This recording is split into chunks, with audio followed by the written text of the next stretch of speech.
Hi all. ಇವತ್ತು north Karnataka ಕಡೆ ಇರುವಂತಹ ಫೇಮಸ್ ಚಟ್ನಿ ಪೌಡರ್ ಅಂದರೆ ಕಡ್ಲಿ ಚಟ್ನಿ ಹೇಗೆ ಮಾಡೋದು ಅಂತ ನೋಡೋಣ. ಫಸ್ಟು 1 ಕಪ್ ಕಡಲೆ ಬೀಜನ ಡ್ರೈ ರೋಸ್ಟ್ ಮಾಡ್ಕೊಳ್ಳಿ. 1 ಕಪ್ ಕಡಲೆ ಬೀಜಕ್ಕೆ ಅರ್ಧ ಕಪ್ಪು ಪುಟಾಣಿ ಅಥವಾ ಕಡಲೆ ಪಪ್ಪನ್ನ ಆ್ಯಡ್ ಮಾಡ್ಕೋಬೇಕು. ಕಡಲೆ ಬೀಜ ಹುರಿದ ಮೇಲೆ ಸ್ಟವ್ ಆಫ್ ಮಾಡಿ ನಂತರ ಪುಟಾಣಿನ ಆ್ಯಡ್ ಮಾಡಿ ಬಿಸಿ ಪ್ಯಾನಲ್ಲಿ ಪುಟಾಣಿ ಕೂಡ ಬೆಚ್ಚಗಾಗುತ್ತೆ. ನೆಕ್ಸ್ಟು ಸ್ವಲ್ಪ ಕರಿಬೇವಿನ ಸೊಪ್ಪು ತೊಗೊಂಡು ಚೆನ್ನಾಗಿ ತೊಳ್ಕೊಳ್ಳಿ.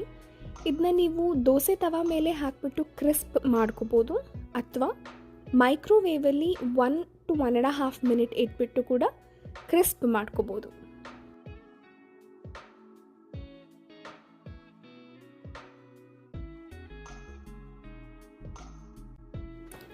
ಈ ರೀತಿ ಕರಿಬೇವಿನ ಸೊಪ್ಪು ಕ್ರಿಸ್ಪಿ ಅಥವಾ ಕ್ರಂಚಿ ಆಗಿರಬೇಕು.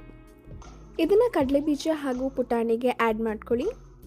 ನೆಕ್ಸ್ಟ್ ಇದಕ್ಕೆ 2 ಎಸಳು ಬೆಳ್ಳುಳ್ಳಿ, 1 ಸ್ಪೂನ್ ಜೀರಿಗೆ, 1/2 ಟೀ ಸ್ಪೂನ್ ಅರಿಶಿನ, 2 ಟೀ ಸ್ಪೂನ್ ಖಾರದ ಪುಡಿ, ಬೇಕಾದವರು ಜಾಸ್ತಿ ಖಾರ ಹಾಕೋಬೋದು,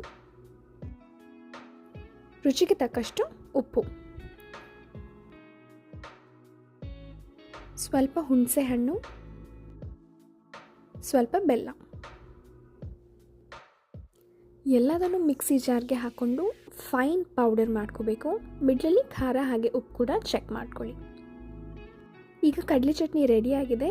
ಇದನ್ನು ಒಂದು ತಟ್ಟೆಗೆ ಹಾಕಿ ಕಂಪ್ಲೀಟಾಗಿ ಆರಕ್ಕೆ ಬಿಡಿ. ನಂತರ ಒಂದು ಏರ್ ಟೈಟ್ ಬಾಕ್ಸಲ್ಲಿ ಸ್ಟೋರ್ ಮಾಡ್ಬೋದು.